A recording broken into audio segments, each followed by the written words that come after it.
Welcome to the Tech Egg. Don't get scrambled. Enjoy the video.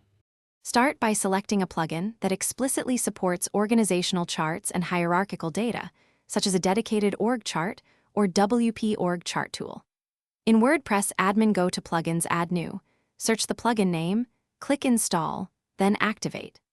Verify the plugin supports CSV import or JSON upload and shortcodes or blocks for embedding, because those options are the only reliable ways to maintain structure. Confirm it can handle images, titles, and reporting lines, and that it exports or updates via CSV, JSON, or REST.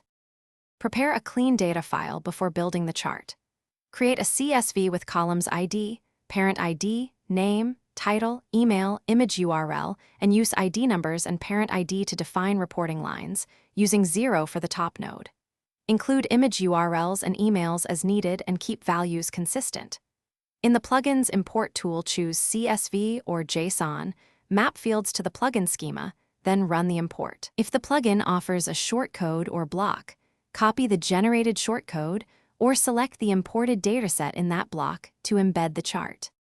Embed the chart by placing the plugin block in the page editor or pasting the shortcode into any page, post, or widget area. Use the plugin settings or block inspector to customize layout. Choose vertical or horizontal orientation, set node size, font, color scheme, image radius, and spacing. For dynamic updates, either re-upload a revised CSV/JSON or connect the plugin to a REST endpoint so edits sync automatically. Test responsiveness and accessibility. Then publish and verify on desktop and mobile to confirm the only real method works reliably. Thanks for watching. Consider subscribing if I helped unscramble your problems.